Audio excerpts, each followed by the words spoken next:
Diri untuk beribadah dengan memakai pakaian yang rapih dan sopan, sama seperti akan ke gereja.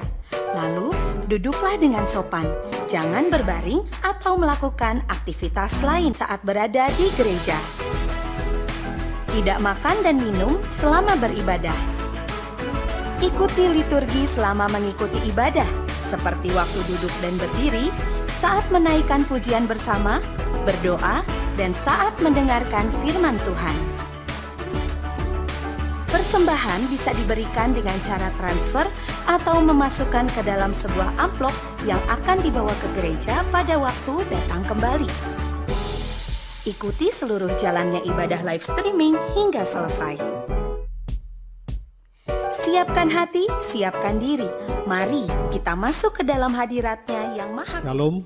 Jemaat yang dikasihi oleh Tuhan, mari kita mau bangkit berdiri, kita mau angkat tangan, kita satukan hati di dalam doa. Pertolongan kami datangnya daripada Tuhan yang menciptakan alam dan semesta.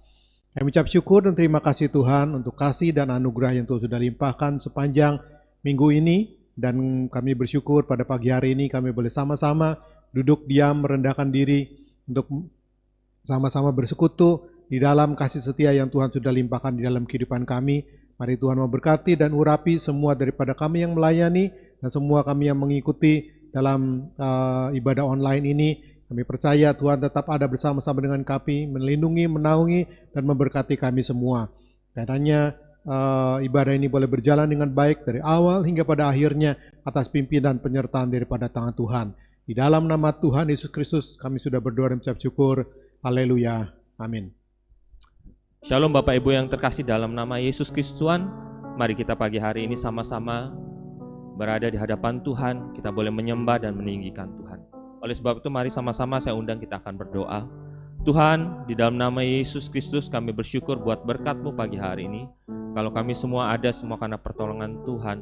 Kiranya Engkau memberkati kami ya Tuhan ketika kami mau belajar untuk duduk diam di hadapan Tuhan, memuji dan meninggikan Tuhan. Biarlah kuasa Tuhan menyertai ibadah kami, ibadah online kami Tuhan.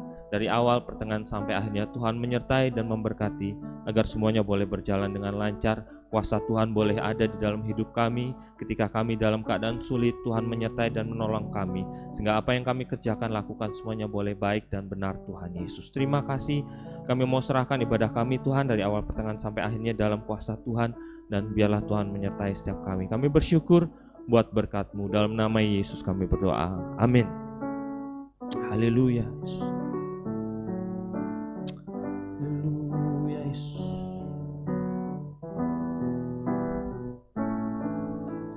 Bukan dengan kekuatanku ku dapat jalani hidupku tanpa Tuhan yang di sampingku. Ku tak mampu sendiri. Engkaulah kuatku yang menopangku. Ku pandang wajah-Mu dan berseru, pertolonganku datang dari-Mu. Peganglah tanganku, jangan lepaskan. Kaulah harapan dalam hidupku. Mari sama-sama kita naikkan pujian ini. Bukan dengan kekuatanku ku dapat jalani hidupku tanpa Tuhan yang di sampingku.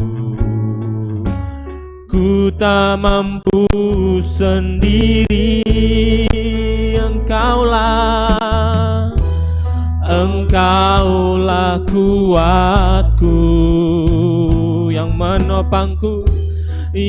menopangku, Ku pandang wajah-Mu dan berseru, pertolonganku datang dari-Mu. Peganglah tanganku, jangan lepaskan. Kaulah harapan dalam hidupku. Ku pandang wajah-Mu dan berseru, pertolonganku datang dari-Mu. Peganglah tanganku, jangan lepaskan. Kaulah harapan dalam hidupku. Ku pandang wajah-Mu dan berseru, pertolonganku datang dari-Mu. Peganglah tanganku, jangan lepaskan. Kaulah harapan dalam hidupku. Mari sama-sama kita mengangkat tangan kita. Ku pandang wajah-Mu dan berseru, pertolonganku datang dari-Mu. Peganglah tanganku, jangan lepaskan. Kaulah harapan dalam hidupku. Sekali lagi katakan, ku pandang wajah-Mu dan berseru, pertolonganku datang dari-Mu. Peganglah tanganku, jangan lepaskan. Kaulah harapan dalam hidupku. Kaulah harapan dalam hidupku. Kaulah harapan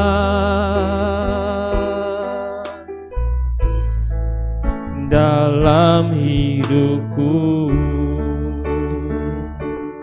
Haleluya, haleluya,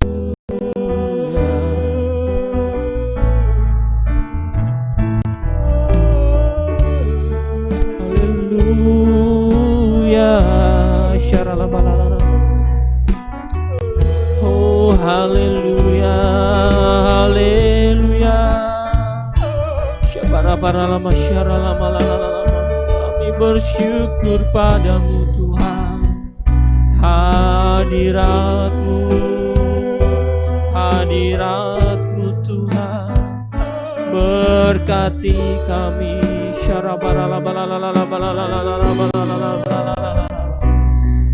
Haleluya, haleluya, haleluya, haleluya, haleluya.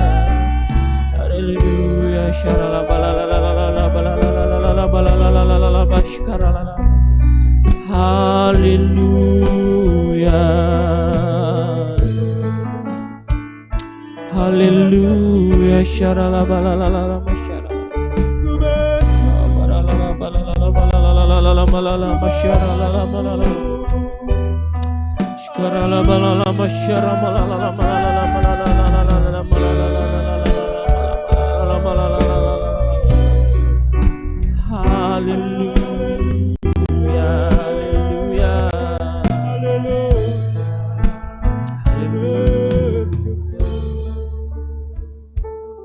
Bapa, kiranya kasih setia-Mu tidak pernah beranjak dalam kehidupan kami, hari lepas hari, pribadi lepas pribadi.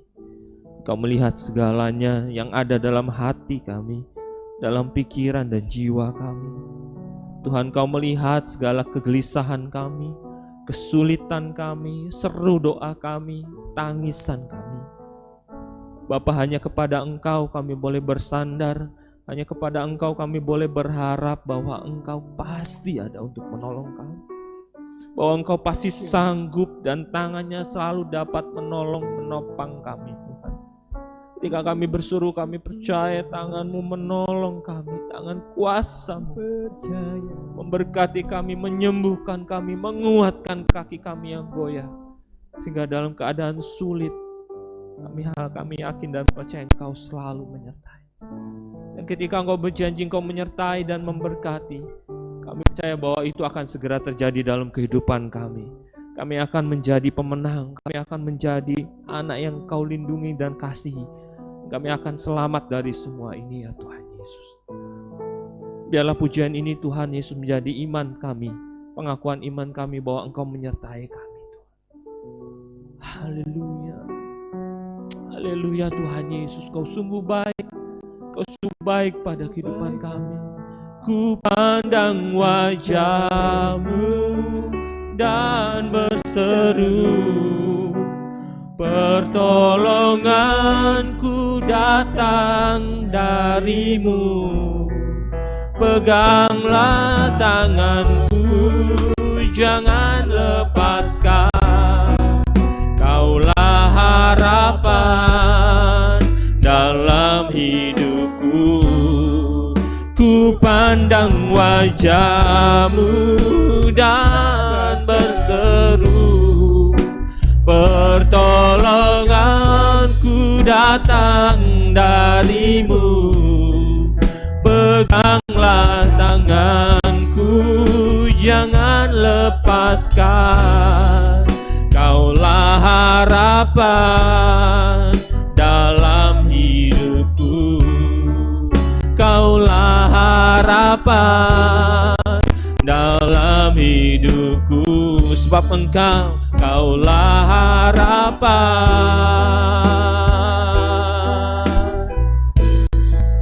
dalam hidupku. Haleluya, haleluya, haleluya. Kami percaya Engkau ada bersama dengan kami. Engkaulah harapan kami dan kami akan kuat melewati hari esok apapun kesulitannya karena Engkau menyertai setiap kami. Kami bersyukur buat berkat-Mu, kami akan bersuka cita dan melompat bersukaria bersama dengan Engkau. Kami memuliakan Engkau dan kami tinggikan Engkau. Dalam nama Yesus kami berdoa. Amin. Haleluya, puji nama Tuhan. Boleh kita tepuk tangan bersama buat Allah kita yang luar biasa. Haleluya, puji nama Tuhan. Siapa di tempat ini maupun di rumah yang percaya Allah kita luar biasa, boleh saya lihat tangannya? Saya percaya ratusan malaikat sekarang sedang menyaksikan kita dan Tuhan disukakan oleh kita semua. Mari sama-sama kita memuliakan Tuhan. Haleluya.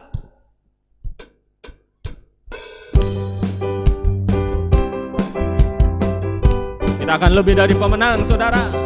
Haleluya. Oh, lebih dari pemenang. Lebih dari pemenang dalam segala perkara. Iblis telah dikalahkan oleh kuasa darahnya. Bila Allah di pihak kita, siapa dapat melawan? Kita lebih dari pemenang. Lebih dari pemenang. Lebih dari pemenang dalam segala perkara. Iblis telah dikalahkan oleh kuasa darahnya. Jika Allah di pihak kita, siapa dapat melawan? Kita lebih dari apa? Dari pemenang. Haleluya. Kibarkanlah panjinya, Yesus Raja segala raja. Haleluya. Bangkitlah gerejanya, kita lebih dari pemenang. Haleluya. Mari sama-sama kita naikkan pujian kita. Lebih dari pemenang dalam segala perkara. Iblislah dikalahkan oleh kuasa darahnya. Jika Allah di pihak kita, siapa dapat melawan? Kita lebih dari pemenang. Haleluya. Kibarkanlah panjinya, Yesus Raja segala raja. Haleluya. Bangkitlah gerejanya, kita lebih dari pemenang. Sekali lagi sama-sama katakan, haleluya. Kibarkanlah panjinya, Yesus Raja segala raja. Haleluya. Bangkitlah gerejanya, kita lebih dari pemenang. Katakan, saya lebih dari pemenang. Kita semua Tuhan, kita semua lebih dari pemenang. Haleluya. Beri tepuk tangan yang banyak buat Tuhan Allah kita. Amin. Kita lebih dari pemenang, saudara percaya? Mari kita sama-sama tepuk tangan. Puji nama Tuhan, Allah kita sungguh luar biasa. Nah, pada pagi hari ini saya percaya bahwa kasih Tuhan tidak pernah beranjak dari kehidupan kita, Bapak Ibu Saudara. Saya percaya Bapak Ibu dimanapun berada saat ini, entah ada di sini atau ada di rumah masing-masing mendengarkan rekaman ini, streaming ini, saya percaya Tuhan selalu menyertai Bapak Ibu. Tuhan pasti ada bersama dengan Bapak Ibu. Dia hanya sejauh doa, dan ketika kita berdoa, tangan kuasa Tuhan pasti menolong dan memelihara kita. Tidak usah khawatir tentang hari esok, tidak usah khawatir tentang hari yang kita hadapi. Hari lepas hari, Tuhan pasti memelihara kita. Sehingga pada akhir tahun, pada akhir masa, akhir musim, kita bisa melihat betapa indahnya karya Tuhan dalam hidup kita yang sudah kita lewati. Dulu Tuhan tolong kita, hari ini Tuhan pasti tolong kita. Pegang iman itu Bapak Ibu. Mari sama-sama. Akan kuatkan hati kita sama-sama bahwa Tuhan itu selalu baik dalam hidup kita. Haleluya. Kuatkanlah hatimu, hadapi setiap persoalan. Tuhan Yesus selalu menopangmu. Jangan berhenti harap padanya. Katakan sekali lagi, kuatkanlah hatimu, lewati setiap persoalan. Tuhan Yesus selalu menopangmu. Jangan berhenti harap padanya. Tuhan pasti sanggup. Tangannya takkan terlambat untuk mengangkatmu. Tuhan pasti sanggup. Percayalah, Dia tak tinggalkanmu. Mari sama-sama kita nyanyikan ini dengan sungguh-sungguh dari hati kita yang paling dalam. Kuatkanlah hatimu, lewati setiap persoalan. Yesus selalu menopang. Amin.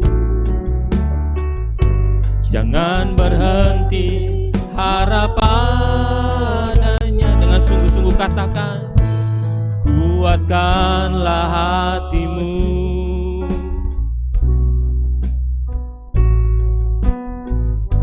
lewati setiap persoalan.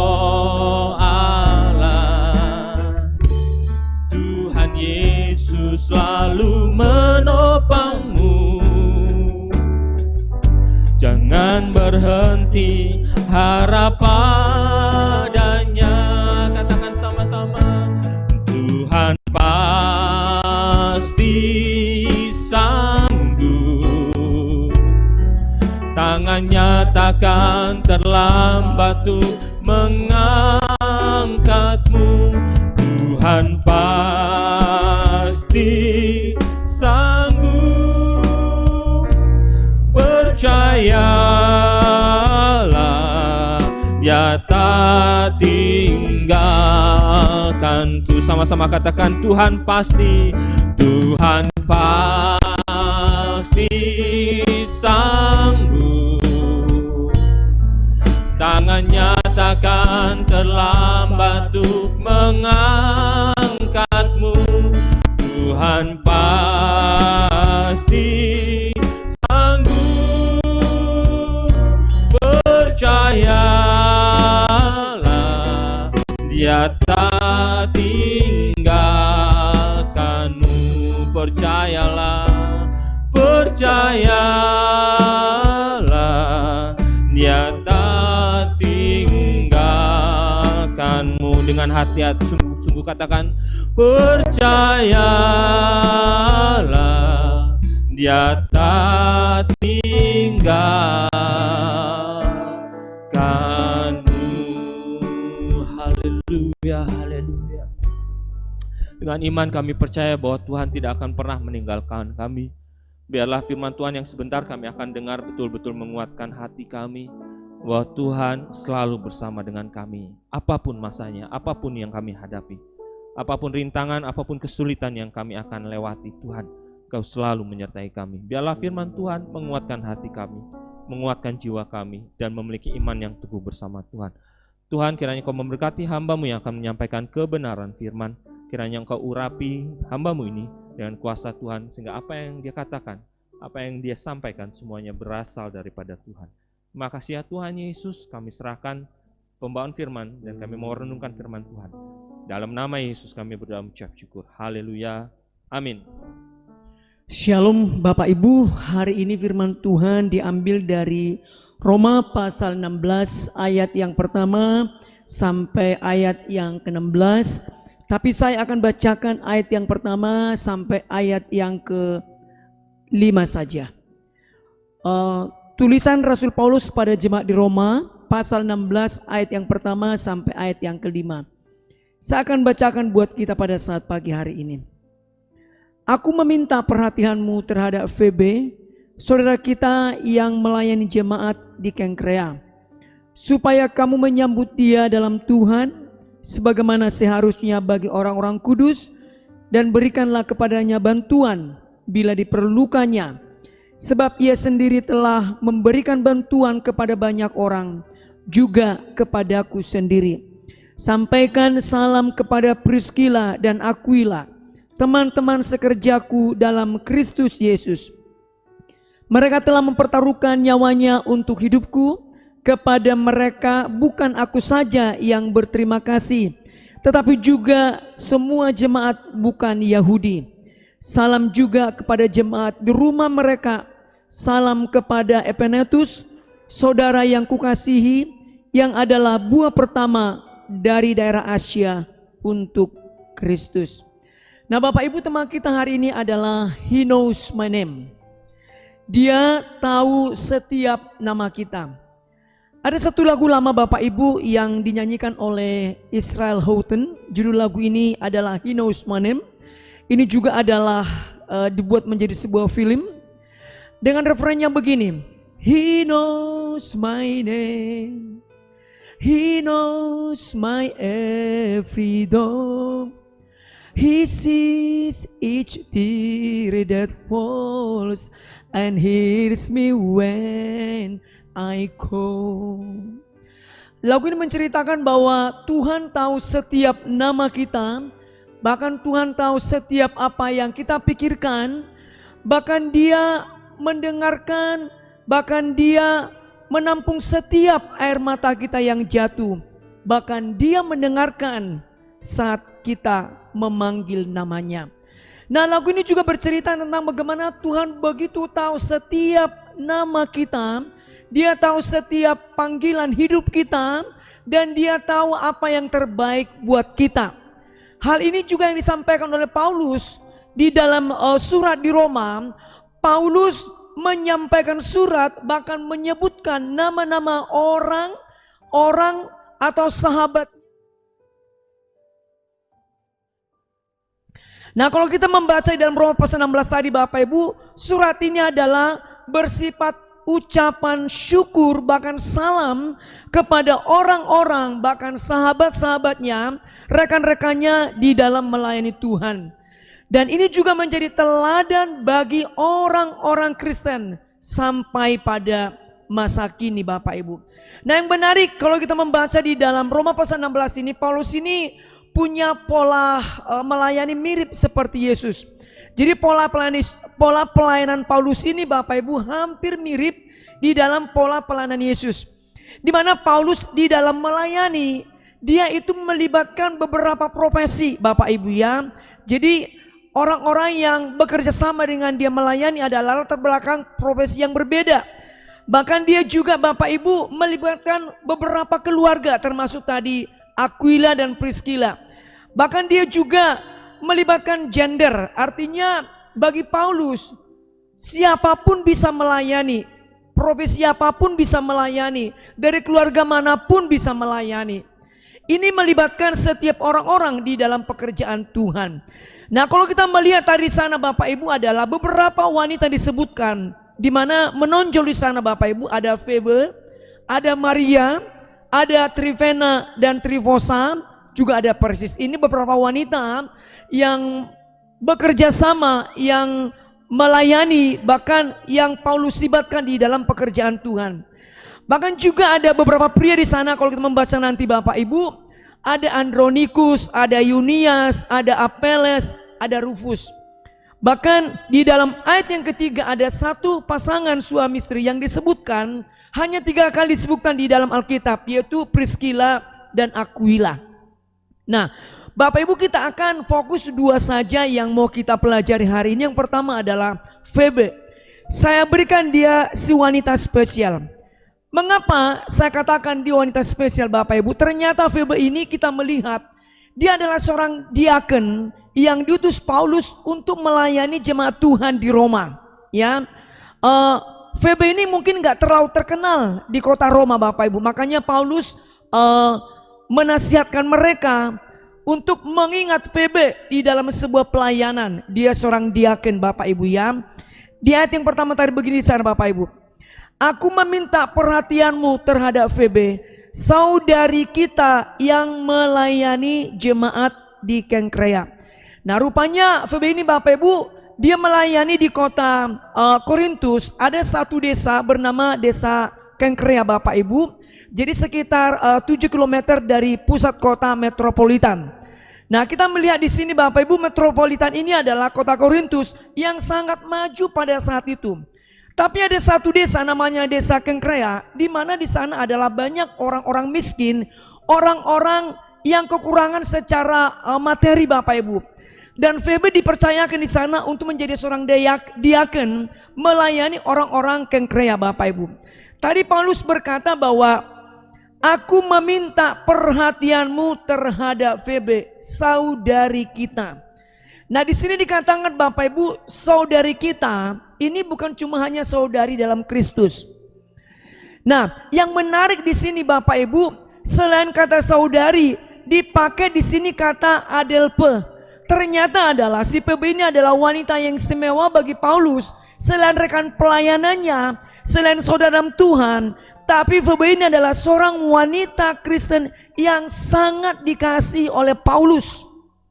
Makanya Paulus mengirim dia untuk mengembalakan sebuah jemaat di Kenkrea. Mengapa begitu spesial wanita ini Bapak Ibu? Ternyata karakteristik yang paling menonjol dari Febe ini adalah dia seorang wanita, seorang perempuan, seorang pelayan Tuhan. Kalau disuruh dia tidak pernah menolak Bapak Ibu.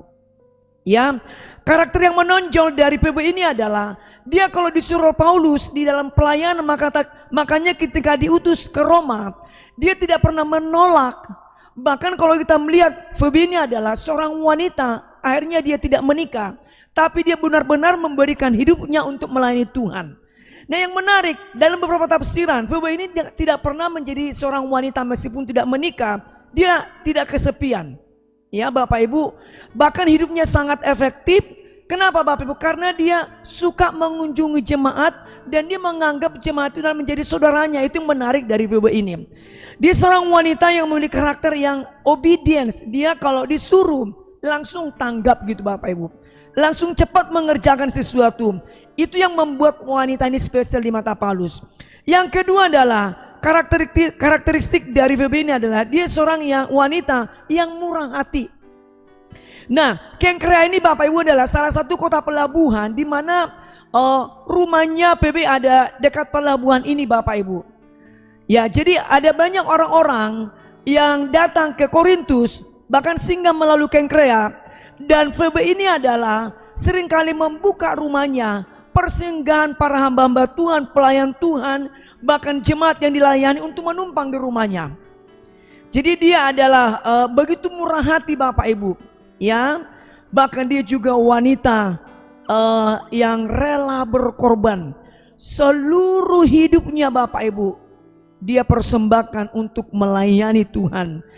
Jadi kita melihat di dalam kehidupan Febe ini kenapa begitu spesial di mata Paulus.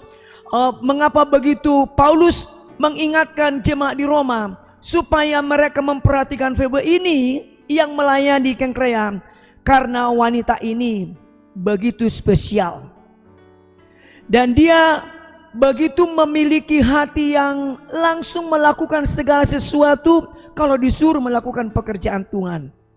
Dia tidak pernah menolak Bapak Ibu ya. Tapi berapa banyak kita kalau kita disuruh melayani kita banyak alasan gitu ya. Bahkan kita banyak tawar menawar gitu Bapak Ibu. Febe ini tidak. Maka itu yang membuat Paulus sangat-sangat tertarik kepada wanita ini. Ya, dan dia juga wanita yang murah hati, yang selalu membuka rumahnya dan orang-orang bisa menumpang di rumahnya Bapak Ibu. Bahkan dia juga wanita yang rela berkorban. Dikatakan tadi Bapak Ibu di ayat yang kedua, supaya kamu menyambut dia dalam Tuhan sebagaimana seharusnya bagi orang-orang kudus, dan berikanlah kepadanya bantuan bila diperlukannya, sebab ia sendiri telah memberikan bantuan kepada banyak orang, juga kepadaku sendiri. Dikatakan di sini Bapak Ibu, dia memberikan bantuan kepada banyak orang, termasuk kepada Rasul Paulus sendiri. Maka seharusnya Paulus mengingatkan jemaat di Roma supaya mereka mengingat kalau Febe ini membutuhkan sesuatu, tolong, kira-kira begitu Bapak Ibu. Karena Febe ini luar biasa seorang wanita yang benar-benar mendedikasikan hidupnya untuk melayani Tuhan, begitu totalitas di dalam melayani Tuhan Bapak Ibu.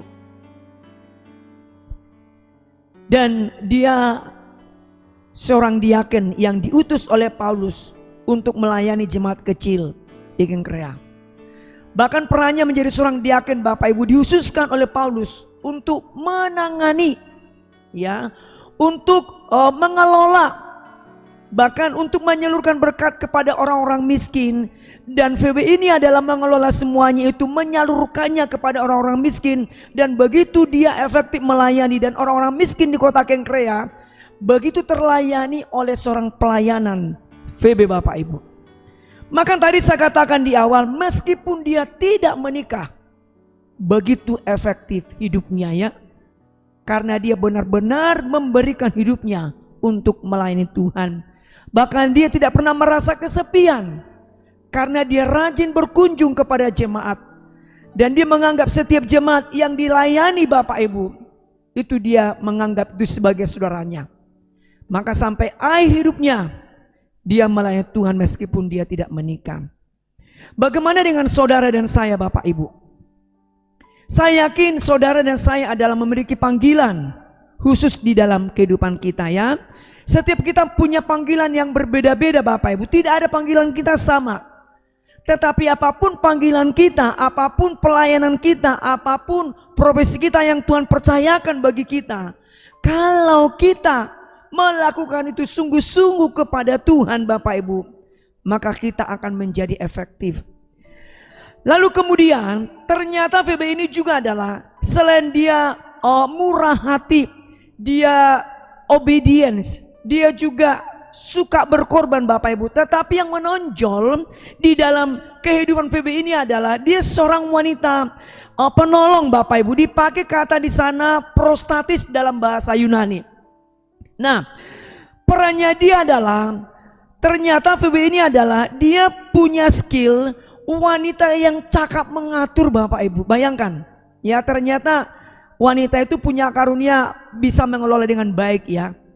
Jadi ternyata Febe ini adalah dia seorang wanita yang cakap mengatur setiap uang yang masuk, setiap persembahan yang masuk dikelola dengan baik Bapak Ibu, dipertanggungjawabkan dengan baik, dan semuanya orang-orang dilayani di Kengkrea. Pada umumnya orang-orang miskin itu terlayani dengan rata Bapak Ibu. Bayangkan ya, tidak diceritakan berapa jemaat miskin di Kengkrea, tapi yang jelas si Febe ini adalah dia cakap mengatur semuanya. Tidak cuma mengatur keuangannya, tetapi mengatur jemaat di sana. Dia juga bisa mengendalikan semuanya sampai jemaat di Kengkrea bisa terlayani dengan baik. Dan dia juga Bapak Ibu seorang wanita, meskipun dia tidak menikah, tapi seorang wanita yang cakap merawat Bapak Ibu. Ya, dia cakap merawat. Mungkin ada jemaat namanya berjemaat Bapak Ibu. Mungkin ada jemaat-jemaat di sana mungkin yang sering mengalami sakit-sakitan. Tapi bagaimana Febe ini adalah dia cakap terampil merawat, sabar Bapak Ibu. Ya, jadi orang itu kalau memang benar-benar hidupnya totalitas melayani Tuhan Bapak Ibu, maka orang itu akan efektif Bapak Ibu. Akan efektif luar biasa. Jadi biasanya orang-orang yang tahu panggilan hidupnya, saat nanti ada tantangan Bapak Ibu, saat nanti ada kesulitan Bapak Ibu dalam pelayanan kita, dia akan terus survive, dia akan terus setia melayani Tuhan karena tahu panggilan di dalam hidupnya. Dan yang ketiga adalah si Febe ini juga adalah wanita yang cakap memberdayakan ya. Makanya ada Menteri Wanita Bapak Ibu, pemberdayaan wanita ya.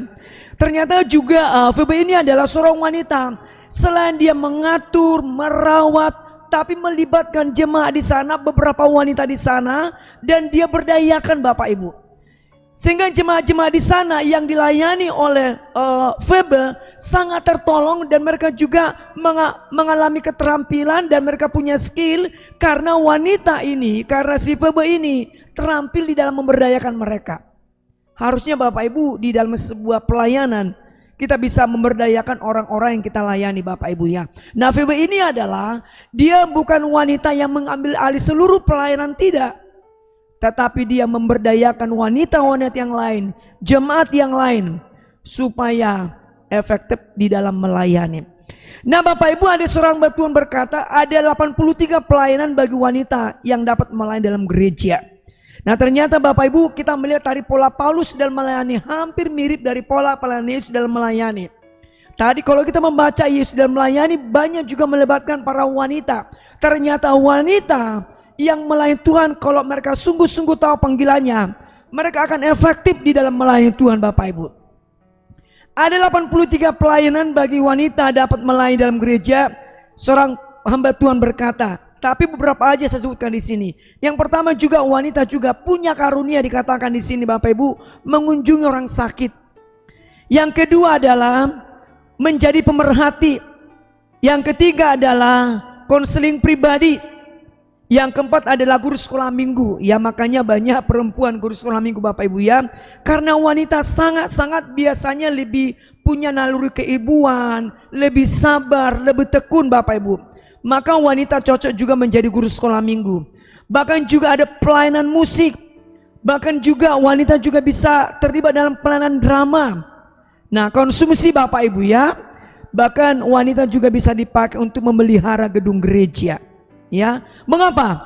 Karena wanita itu pada umumnya Bapak Ibu dia punya karakteristik yang biasanya itu bisa mengelola dengan baik, lebih tekun, lebih sabar, punya naluri keibuan. Dan itu yang terjadi dengan Febe Bapak Ibu.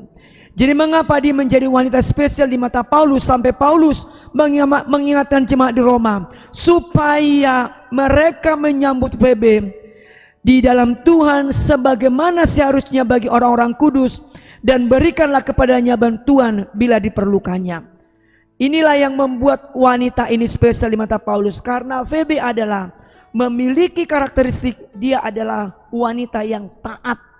Kalau disuruh melakukan suatu pelayanan, dia tidak pernah menolak. Langsung dia inisiatif. Dia juga wanita yang murah hati. Bahkan dia membuka rumahnya untuk para pelayan Tuhan. Kalau singgah di kota Korintus melalui Kengkrea, maka Febe akan menyambut mereka. Bahkan setiap orang yang datang menumpang di rumah Febe, Bapak Ibu. Yang ketiga adalah rela berkorban. Yang keempat adalah dia adalah wanita yang cakap mengatur. Dia juga cakap merawat. Dia juga cakap memberdayakan. Maka Paulus mengingatkan jemaat di Roma supaya mereka memperhatikan Febe kalau Febe butuh sesuatu, karena Febe juga sudah memberikan hidupnya untuk melayani Tuhan, dan dia banyak berkorban untuk pekerjaan Tuhan, termasuk juga menolong Rasul Paulus. Yang kedua adalah Bapak Ibu, kalau kita tarik melihat Febe adalah si wanita spesial. Yang kedua adalah kita akan belajar dari suami istri Aquila dan Priscilla. Saya katakan kesimpulannya, suami istri adalah si pekerja keras. Di ayat yang ketiga Bapak Ibu, sampaikan salam kepada Priscilla dan Aquila, teman-teman sekerjaku dalam Kristus Yesus. Apa yang Aquila Priscilla lakukan dalam sebuah pelayanan? Mereka telah mempertaruhkan nyawanya untuk hidupku. Kepada mereka bukan aku saja yang berterima kasih, tetapi juga semua jemaat bukan Yahudi. Paulus juga menyebutkan suami istrinya dan rekan kerjanya Aquila dan Priscilla. Dikatakan di sana adalah Bapak Ibu, teman sekerjaku dalam Kristus Yesus. Di dalam bahasa Indonesia sangat terbatas Bapak Ibu, ya. Tetapi dalam bahasa Yunani dipakai kata sinergos. Sinergos Bapak Ibu. Artinya begini, bahwa Aquila dan Priscilla ini ya Bapak Ibu, selain sesama pekerja dalam Tuhan, selain rekan kerja dan melayani Tuhan, dia juga penolong bagi Paulus, dan mereka sangat bersinergi satu dengan yang lain Bapak Ibu. Jadi Paulus bisa melayani karena ada rekan kerjanya bernama Aquila dan Priscilla yang sangat bersinergi, yang menopang Paulus, yang menolong Paulus, bahkan yang membantu pelayanan Paulus Bapak Ibu. Apa yang menarik dari keluarga ini Bapak Ibu? Saya coba renung-renungkan, keluarga ini adalah keluarga yang begitu bekerja keras untuk melayani Tuhan. Mereka tidak diceritakan Aquila dan Priscilla ini kapan pertobatannya, tapi ketika berjumpa dengan Paulus, mereka ini juga sudah melayani Tuhan Bapak Ibu. Ya, mereka ini adalah orang awam, mereka bukan full timer hamba Tuhan, bukan misionaris. Mereka orang awam, sama mungkin seperti jemaat, dan mereka juga seorang bisnismen, seorang pembuat tenda, dan mereka juga hidupnya Bapak Ibu berpindah-pindah. Namanya seorang bisnismen Bapak Ibu ya. Jadi mereka ini pindah dari satu kota ke kota yang lain. Mereka juga sambil melayani Tuhan, dan mereka juga adalah pemberita Injil. Nah, berbicara masalah pemberita Injil Bapak Ibu, itu tidak cuma hanya melekat atribut itu bagi orang pendeta atau hamba Tuhan atau penginjil, tidak. Semua kita orang awam, jemaat pun Bapak Ibu, kita bisa melayani Tuhan, kita bisa berperan memberitakan Injil kepada orang-orang melalui profesi dan pekerjaan kita Bapak Ibu. Nah, dikatakan di sana tadi Bapak Ibu, bagaimana Aquila dan Priscilla ini rela berkorban, mempertaruhkan nyawanya untuk hidupku. Bahkan semua jemaat bangsa lain yang bukan Yahudi pun berterima kasih kepada Aquila dan Priscilla karena peran mereka di dalam membantu pekerjaan Tuhan Bapak Ibu. Nah, kalau kita melihat latar belakang dari Roma pasal 16 ayat yang ketiga ini, kita mundur sejenak Bapak Ibu. Apa yang melatar belakangi perjumpaan Paulus dengan Aquila dan Priscilla? Di dalam Kisah Para Rasul pasal 18 Bapak Ibu. Dikatakan di sana begini. Kisah Para Rasul 18 ayat yang pertama sampai ayat yang ketiga. Kemudian Paulus meninggalkan Athena lalu pergi ke Korintus. Di Korintus ia berjumpa dengan seorang Yahudi bernama Aquila yang berasal dari Pontus. Ia baru datang dari Italia dengan Priscilla istrinya, karena Kaisar Claudius telah memerintahkan supaya semua orang Yahudi meninggalkan Roma. Paulus singgah ke rumah mereka, dan karena mereka melakukan pekerjaan yang sama. Lihat, jadi profesi Paulus dengan Aquila dan Priscilla adalah mereka penjual tenda, pembuat tenda Bapak Ibu. Itu pekerjaan mereka, itu profesi mereka. Dan mereka ini sama-sama punya panggilan misi gitu ya. Selain melayani, selain bekerja, mereka juga punya panggilan yang sama di dalam memberitakan Injil. Nah, di Korintuslah Paulus berjumpa dengan Priscilla dan Aquila. Di ayat yang ketiga. Dan karena mereka melakukan pekerjaan yang sama, ia tinggal bersama-sama dengan mereka. Mereka bekerja bersama-sama karena mereka sama-sama tukang kemah. Dan setiap hari Sabat Paulus berbicara dalam rumah ibadat dan berusaha meyakinkan orang-orang Yahudi dan orang-orang Yunani. Nah Bapak Ibu, ketika Paulus datang ke Korintus meyakinkan orang-orang Yahudi, meyakinkan orang-orang Yunani, memberitakan Injil di sana, ada satu keluarga, pasangan suami istri Bapak Ibu, yang rela membuka rumah mereka, di mana Paulus tinggal di sana selama 1,5 tahun. Bayangkan Bapak Ibu, bagaimana baiknya keluarga ini, suami istri ini rela menampung Paulus. Dikatakan tadi Bapak Ibu, setiap hari Sabat Paulus memberitakan Injil, bahkan meyakinkan orang-orang Yunani, bahkan orang-orang Yahudi yang percaya kepada Kristus, bahkan yang belum percaya. Dan Aquila dan Priscilla ini menampung Paulus selama 18 bulan. Dan bagaimana suami istri ini begitu menolong, memperhatikan Paulus, ya, sampai Paulus tinggal 18 bulan di sana melayani di Korintus. Nah, saya pikir Aquila dan Priscilla ini Bapak Ibu tidak lagi punya profesi ya, karena Paulus sudah tahu seluk-beluk hidup keluarga ini, bagaimana Paulus tinggal bersama dengan mereka. Dan saya melihat Paulus pasti melihat bagaimana kesaksian suami istri ini Bapak Ibu. Dan saya melihat juga di sini dalam konteks ini pasti Paulus melihat bagaimana suami istri kehidupan rumah tangganya setiap hari. Karena dikatakan tadi Paulus di dalam konteks ini 1,5 tahun bersama dengan mereka. Ada banyak bukan orang melayani, tapi ada banyak orang juga kalau berbicara sudah masalah profesi, membuka rumahnya untuk orang tinggal bersama dengan kita. Tunggu dulu ya, bahkan kita bergumul dengan jangan-jangan nanti kalau ada orang tinggal bersama dengan kami, dengan saya, nanti orang bisa lihat kehidupan saya ya. Tapi Aquila dan Priscilla Bapak Ibu, Paulus bisa melihat bagaimana kesaksian keluarga ini. Memang keluarga ini sangat-sangat mengasihi Tuhan dan melayani Tuhan, terbeban untuk pekerjaan Tuhan. Bahkan dikatakan tadi Bapak Ibu, mereka ini mempertaruhkan nyawanya untuk Rasul Paulus. Nah, yang menarik Bapak Ibu, begitu Aquila dan Priscilla ini mendukung pekerjaan Rasul Paulus sebagai seorang penginjil dan pengajar. Bahkan ketika Paulus meninggalkan kota Korintus Bapak Ibu dan dia pergi ke Efesus, Paulus juga diantar oleh Aquila dan Priscilla. Bayangkan Bapak Ibu ya, betapa baiknya suami istri ini, betapa terbebannya untuk pelayan Tuhan, pekerjaan Tuhan. Tidak cuma membiarkan Paulus tinggal 1,5 tahun di sana, tapi ketika Paulus pergi ke Efesus, itu diceritakan Bapak Ibu, dari Korintus ke Efesus itu adalah butuh perjalanan beberapa hari. Dan Aquila dan Priscilla Bapak Ibu mengantar Paulus sampai ke kota Efesus. Mungkin Bapak Ibu kalau dalam bahasa saya, sampai nyangoni Paulus.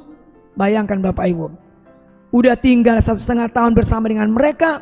Paulus meninggalkan Korintus ke Efesus, mereka juga mengantar. Dan kemudian akhirnya Bapak Ibu nanti juga dikatakan di sana, Aquila dan Priscilla ini juga akhirnya pergi juga ke Efesus. Ya, saat berjumpa dengan Paulus kembali di Efesus, Bapak, mereka mendesak supaya Paulus juga tinggal bersama dengan Aquila dan Priscilla. Tapi Paulus menolak karena Paulus juga harus pergi ke kota lain untuk memberitakan Injil. Tetapi kalau kita melihat di sini Bapak Ibu, si Aquila dan Priscilla ini, mereka selalu membuka rumah mereka selalu untuk pelayan Tuhan, untuk hamba-hamba Tuhan. Tetapi selalu membuka rumah mereka untuk ibadah. Jadi dimanapun Aquila dan Priscilla ini berbisnis, membuka tenda, menjual tenda Bapak Ibu, mereka selalu membuka rumah ibadah di rumah mereka, di mana orang-orang percaya bisa berkumpul memuji dan memuliakan Tuhan. Menarik sekali Bapak Ibu. Dan saya melihat suami istrinya adalah setiap mereka pergi ke kota lain berbisnis, membuka tenda, yang mereka lakukan adalah membuka rumah mereka dijadikan menjadi rumah doa, rumah persekutuan, mengumpulkan para jemaat untuk bersekutu, memuji dan memuliakan Tuhan. Menarik loh Bapak Ibu. Jarang ya seorang bisnismen, jarang seorang pengusaha kalau pergi ke kota lain, misalkan dia punya tempat singgah di sana, mungkin punya rumah di sana, membuka rumahnya untuk persekutuan, jarang. Ya, biasanya orang sibuk hanya mengurus bisnis, kalau pergi ke kota lain hanya sibuk dengan urusan bisnisnya. Tetapi Priscilla dan Aquila ini Bapak Ibu, selain berbisnis, mereka juga melayani Tuhan, mereka juga memberitakan Injil. Bahkan mereka juga selalu membuka rumah mereka untuk ibadah, mengumpulkan orang-orang percaya di sana. Makanya tadi Paulus mengingatkan jemaat di Roma, menyebut rekannya ini, si Aquila dan si Priscilla ini, dikatakan di sana, sampaikan salam kepada Priscilla dan Aquila, teman-teman sekerjaku dalam Kristus Yesus. Mereka telah mempertaruhkan nyawanya untuk hidupku.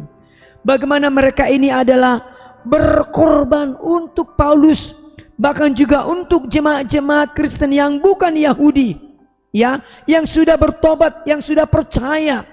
Suami istri ini sangat berperan di dalam menolong jemaat gereja mula-mula.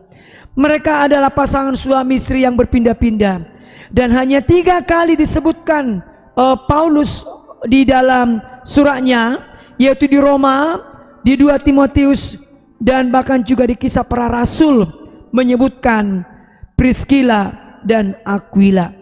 Bahkan ketika mereka di Efesus Bapak Ibu, mereka mengadakan gereja di rumahnya. Tadi diceritakan Bapak Ibu, asal mereka ini adalah Priscilla dan Aquila ini adalah mereka berasal dari Athena. Rupanya Bapak Ibu, Kaisar Athena ini mengusir orang-orang Yahudi, ya, sehingga itu yang membuat Aquila dan Priscilla pindah ke kota Korintus. Diceritakan tadi dalam Kisah Para Rasul latar belakangnya bahwa Aquila dan Priscilla ini adalah orang Athena, orang Yunani. Mereka tinggal di sana. Sepertinya mungkin mereka pertobatannya di Athena Bapak Ibu. Tapi karena kondisi yang tidak memungkinkan, orang-orang yang Yahudi diusir dari sana oleh Kaisar Claudius, mereka pindah ke Korintus, dan disitulah perjumpaan Paulus dan Aquila dan Priscilla Bapak Ibu. Nah, yang menarik di sini adalah dari 270 nama yang disebut, hanya 11 orang dihargai dengan pujian. Misalnya dikatakan tadi, yang telah bekerja keras atau yang telah bekerja di dalam Tuhan. Hanya 11 orang disebutkan Paulus dari 27 orang ini yang sungguh-sungguh bekerja keras, yang telah bekerja keras di dalam Tuhan, di dalam melayani Tuhan. Maka saya katakan tadi, Aquila dan Priscilla, suami istri sepekerja keras di dalam melayani Tuhan.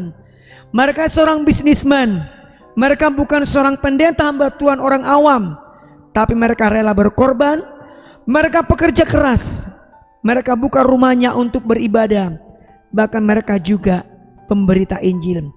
Itulah karakteristik yang menonjol dari kehidupan Aquila dan Priscilla.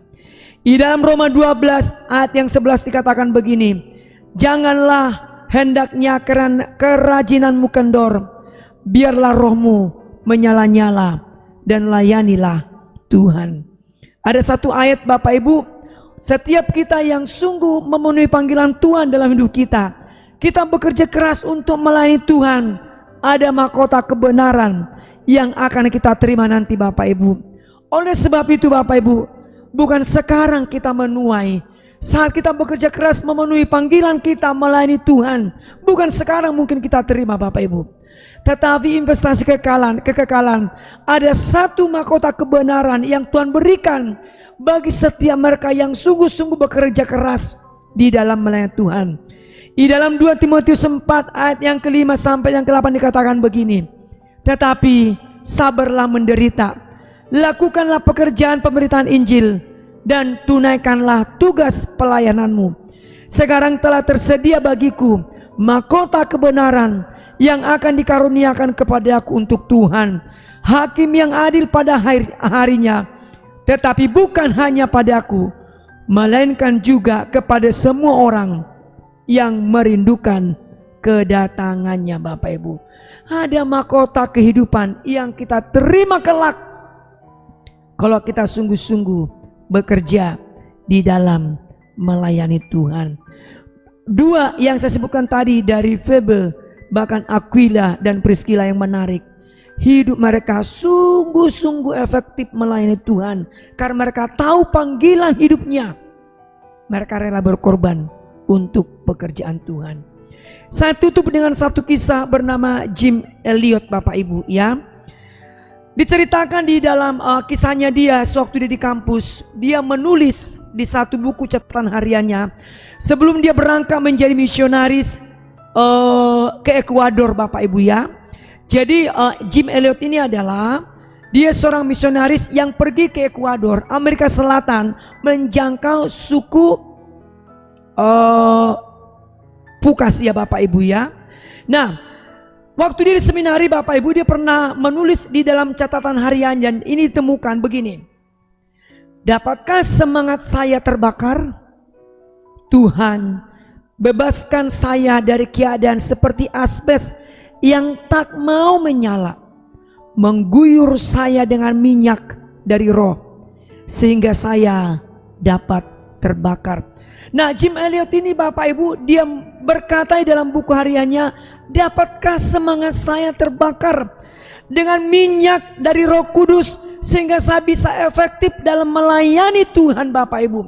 Dan Jim Elliot ini adalah seorang penulis, seorang pengajar, seorang pengkhotbah terkenal, dan teman-temannya berharap Jim Elliot ini bisa membuka gereja di Amerika dan dia bisa menjadi efektif menjadi seorang gembala.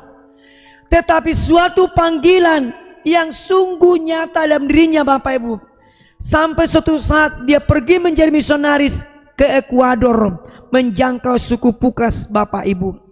Dan dalam pergumulan yang cukup lama, akhirnya Jim Elliot datang menjangkau suku ini. Hari pertama mereka disambut dengan baik Bapak Ibu. Hari kedua dengan temannya, dengan rekan kerjanya, mereka sekitar 6 orang masih disambut dengan baik.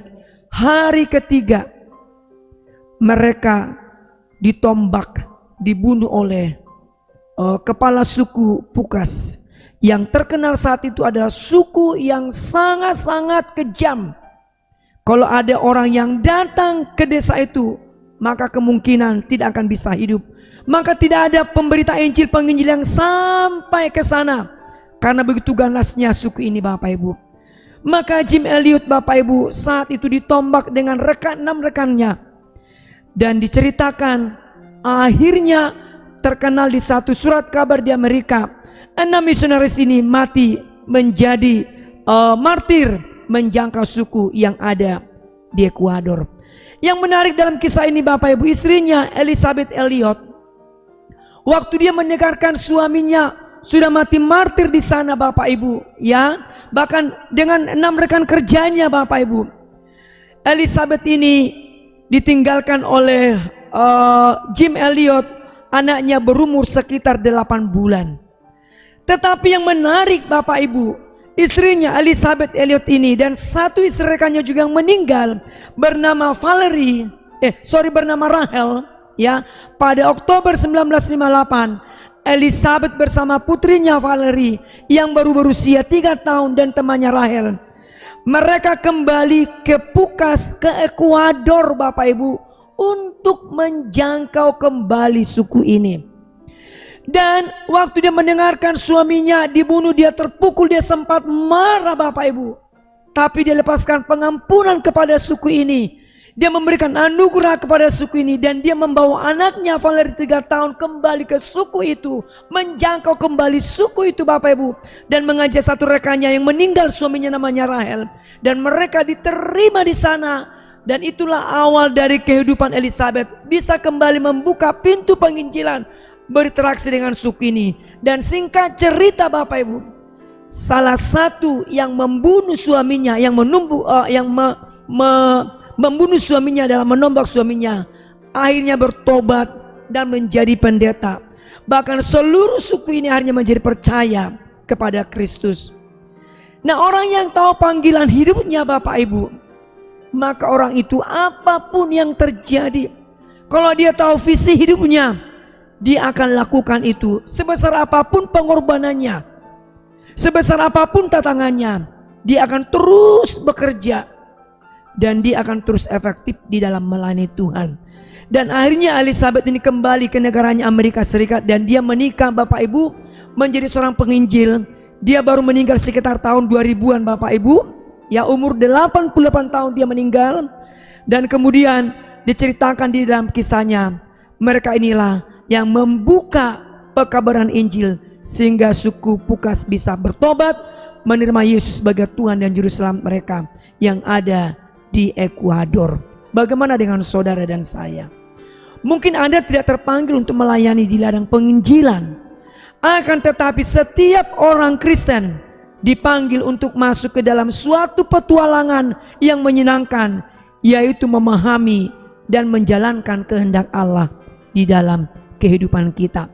Saudara dan saya tidak terpanggil mungkin menjadi seorang penginjil, tapi kita tahu panggilan kita, kita memahami rencana Allah dalam hidup kita, maka kita akan efektif di dalam melayani Tuhan.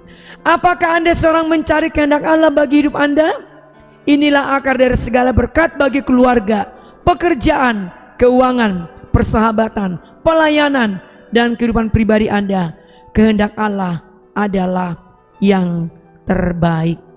Nah Bapak Ibu, dua tokoh ini, Febe dan Aquila dan Priscilla, menolong kita semakin giat di dalam melayani Tuhan, bekerja keras untuk pekerjaan Tuhan Bapak Ibu, karena ada mahkota kebenaran yang menanti kita. Saya akan tutup dengan video ini, sudah difilmkan tentang kisah, cuplikan tentang kisah John Eliot tadi Bapak Ibu. Kita saksikan bersama-sama bagaimana dia terpanggil menjangkau suku yang ada di Ekuador, akhirnya menjadi martir karena memberitakan Injil.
If the Waodani attack, will you defend yourself?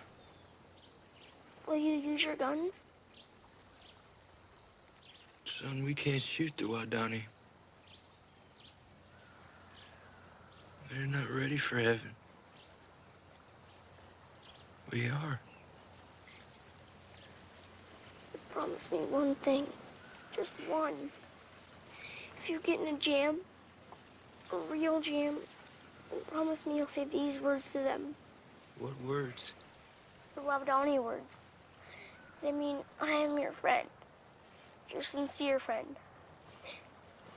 Bua Bia Unumbwa. Bua. Be, Unumbwa. Numbwa. Bua Bia Numbwa. Bua Bia. Numbwa. Bua Bia Numbwa.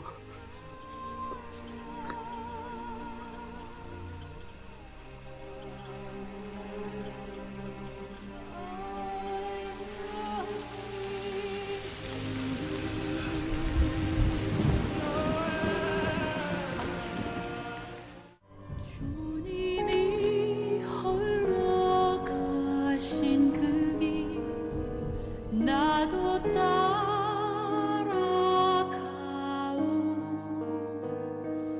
모든 물과 피를 흘리신 그 길을 나도 가오 험한 산도 나는 괜찮소 바다 끝이라도 나는 괜찮소 죽어가는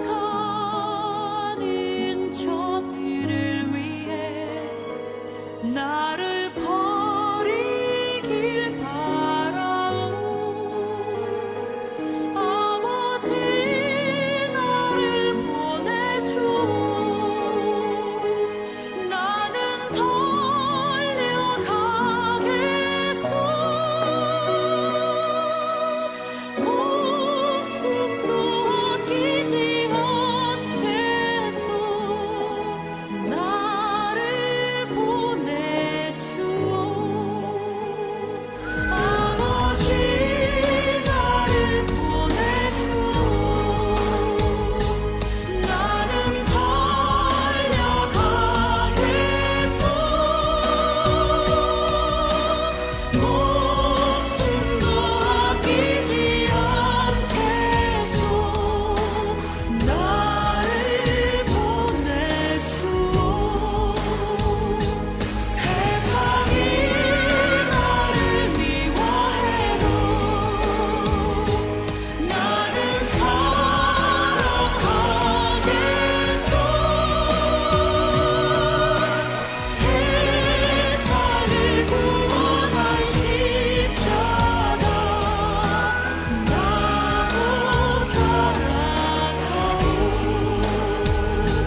생명을 버리면서까지 나를 사랑한 당신 이 작은 나를 받아주오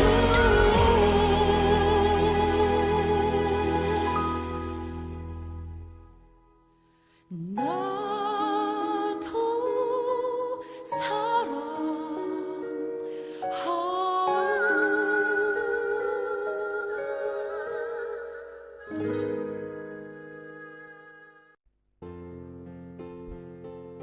Mari kita berdoa. Kami bersyukur Tuhan pada saat pagi hari ini. Terima kasih Tuhan, firman-Mu boleh mengingatkan kami. Tuhan mengenal setiap hati kami. Bahkan Tuhan tahu setiap air mata yang kami tumpahkan dalam pekerjaan Tuhan, di dalam melayani Tuhan. Mungkin ada di antara kami air-air ini mulai semakin kendor Tuhan, semangatnya melayani Tuhan. Seperti doanya John Elliot, Tuhan biarlah Engkau membakar hati kami untuk terus giat melayani Tuhan, bekerja untuk Tuhan. Bahkan ada mahkota kehidupan yang menanti kami ketika kami memberikan hidup kami untuk melayani Tuhan. Bapa, biarlah kami setiap jemaat-Mu tahu panggilan hidup kami Tuhan. Mungkin kami terpanggil bukan menjadi seorang penginjil, bukan pendeta, bukan majelis, tapi orang awam yang memberikan hidup kami untuk melayani Tuhan. Pakailah kami Tuhan menjadi efektif, sehingga hidup kami boleh menjadi berarti di tangan Tuhan. Dan kami boleh menjadi alat di tangan Tuhan melalui panggilan yang boleh Tuhan percayakan bagi kami. Terima kasih Bapa, berkati kami semua pada saat pagi hari ini. Sekali lagi biarlah Allah Roh Kudus terus bekerja di dalam setiap hati kami. Dalam nama Tuhan Yesus Kristus kami bersyukur dan berdoa. Amin. Roh-Mu yang hidup penuhiku, mengalir dalamku.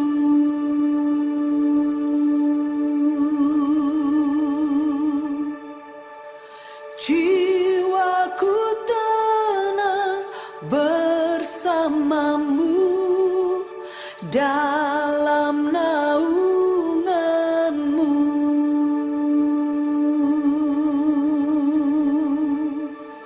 Ku buka hati untuk jamahanmu, berserah penuh di hadiratmu. Kau ambil alih seluruh hidupku, di altar-Mu menyembah-Mu.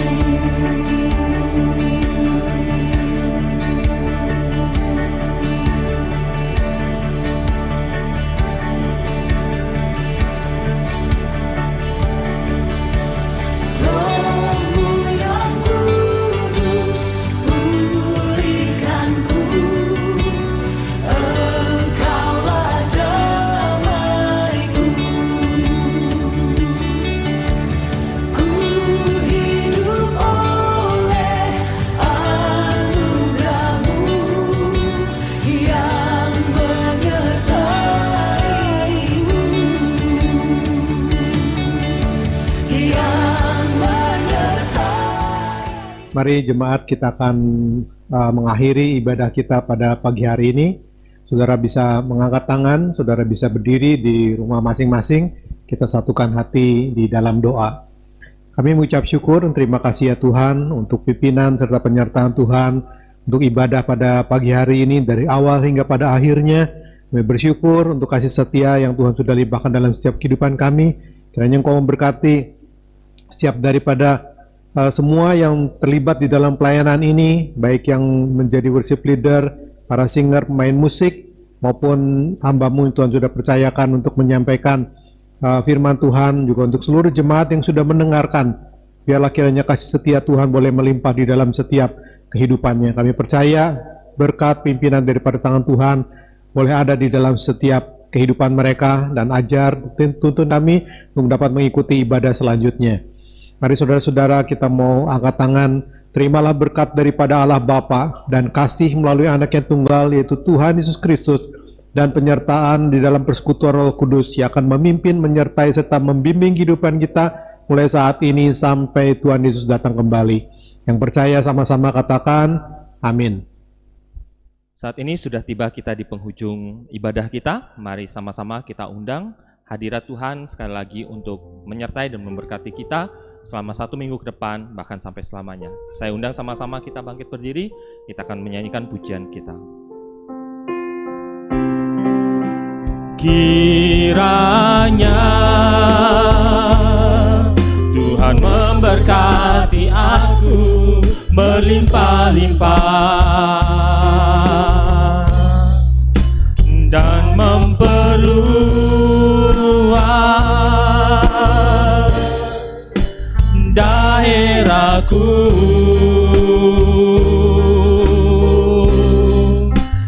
dan kiranya tangan-Mu menyertai aku dan melindungi aku daripada malapetaka, sehingga kesakitan tidak menimpa aku. Tuhan mendengarkan dan menjawab doaku. Amin. Selamat siang, Tuhan Yesus memberkati.